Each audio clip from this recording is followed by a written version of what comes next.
कर्म है वो बिना फल दिए खिल गए। कर्म बिना फल दिए खिलते कि नहीं? नहीं खिलते। तप करी जो कर्म की पावे, सो ही शिव सुख दर्शावे। इसके ऊपर की लाइन क्या है? निज काल पाय वेदी झरना, तासो निज काज न सरना। है ना? तो जो समय पे ही अपना फल देके खिल जाए तो उससे तो अपना काम नहीं होता है। तो क्या करना पड़ता है? तप करी, तप करके जो कर्म खपाए जाते हैं उससे अपना काम बनता है। तो कौन सी निर्जला करनी होती है? अविपाक की सविपाक? हाँ, सविपाक निर्जला करनी है आपको कि अविपाक करनी है? अविपाक। ठीक है, I hope you are saying that. अविपाक निर्जला। तो अविपाक निर्जला का मतलब क्या होता है? अविपाक निर्जला का मतलब क्या होता है? विपाक यानी फल, यानी नहीं, जो फल ना दे वो बिना फल दिए क्या हो जाए? खिल जाए। राइट? तो बिना फल दिए कर्म खिलते हैं कि नहीं खिलते हैं? अब लिखा तो है अविपाक, लिखा तो अविपाक है। अब बताओ खिलते हैं कि? जो बोलोगे वो आपका गलत होगा और मैं जो बोलूंगा वो सही होगा। हाँ? नहीं नहीं, मेरा टॉपिक ही वही है ना। मैंने ये लिखा ऊपर, ये जो लिखी है इसमें ऊपर लिखा है मिसकॉन्सेप्शन। कर्म के बारे में हमारे जनरली के सुन करके या एक ही डायरेक्शन से पढ़ करके अपने को वो बन जाता है कि ऐसा होता है। लेकिन जब आप कर्म सिद्धांत को विस्तार से देखेंगे तो वो चीजें फिर दूसरी समझ में आती है कि इसका ये एक एंगल भी है। जो जैसे हमने ऊपर कहा, जो व्यक्ति जो करता है जैसी करनी वैसी भरनी, तो शास्त्र में वैसी कथाएं वो झूठ नहीं है, लेकिन वही सच नहीं है, कुछ और भी है, कुछ और भी फल मिलता है। कर्म हमने किया, वो नरक से निकला, वो क्लीन हो गया, तो सामान्य कथन है। लेकिन आप विस्तार से देखोगे तो नहीं, अभी भी कर्म बाकी है जो कि दिख रहे हैं अपने को कि इसने अभी भी कुछ कर नहीं रहा है, फिर भी फल मिले जा रहा है। सो यदि आप वो नहीं समझोगे एक्स्ट्रा बात को, तो फिर आपको संशय आएगा कि ये इसने भोग तो लिया कर्म, अब कितना चाहते हो आप इससे? बेचारा नरक में डंडे खा के आया, स्टिल आप उसको पेनफुल सिचुएशंस दे रहे हो, तो कैसे हो रहा है? तो वो चीज समझ में आएंगी फिर। इसलिए हम गलत जवाब करने में नहीं तुले, अपने वो ठीक करना है, वो ट्राई कर रहे। ठीक है? हाँ, तो क्या क्वेश्चन था अपना? कर्म बिना फल दिए खिलते कि नहीं खिलते हैं? नहीं गिरते हैं।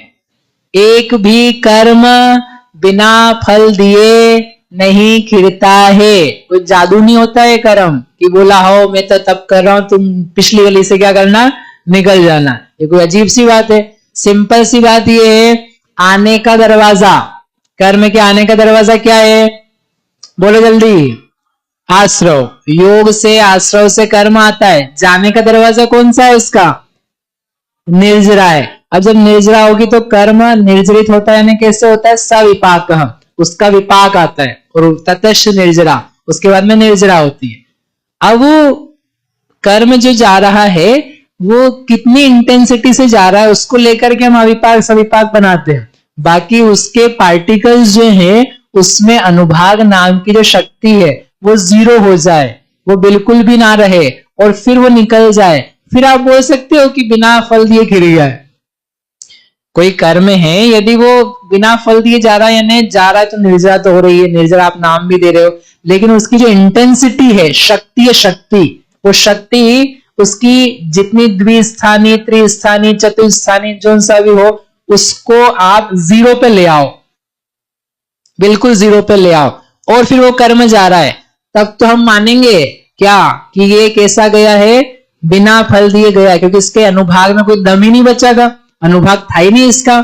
लेकिन जब आप छपना सार पढ़ोगे, जब ये छपक श्रेणी चढ़ रहा है, कहां चढ़ रहा है?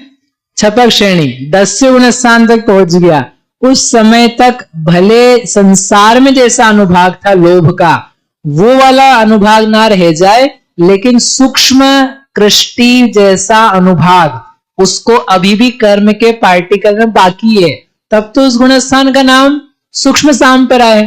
तब तो उसमें फल बचा हुआ है ना, नहीं तो आपने तो बिना फल दिए खिलाने की प्रतिज्ञा करी हुई है, तो फिर 10 गुणस्थान की जरूरत ही क्या बची, वो तो सब एक ही हो गए ना गुणस्थान।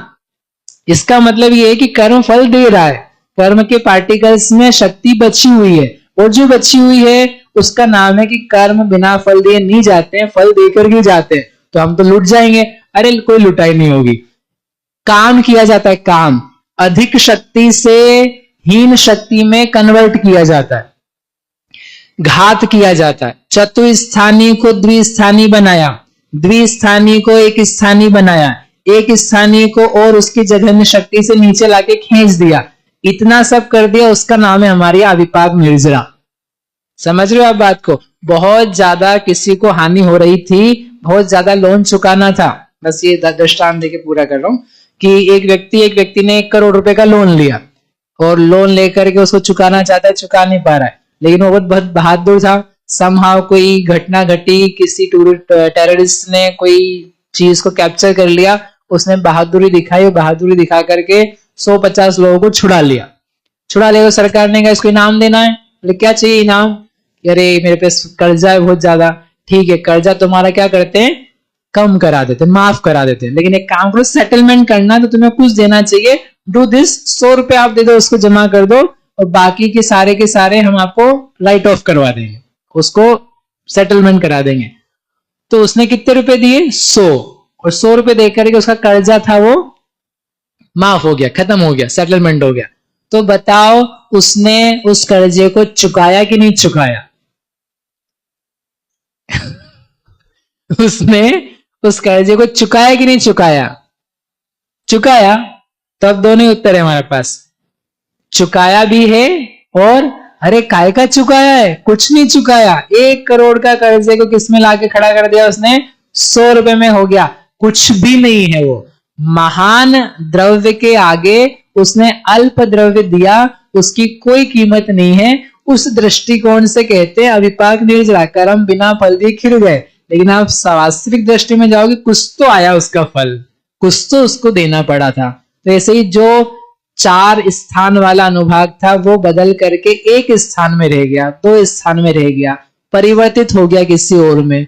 तो जब हो गया परिवर्तित या हीन हो गई शक्ति, तो बहुत जो फल आने वाला था वो नहीं आया, जरा सा फल आया। उसी को हम बोलते हैं कि इसने क्या कर ली, कर्म की अविपाक निर्जरा, बिना फल दिए भोगे, बिना उसको खिरा दिया। समझ में आया क्या?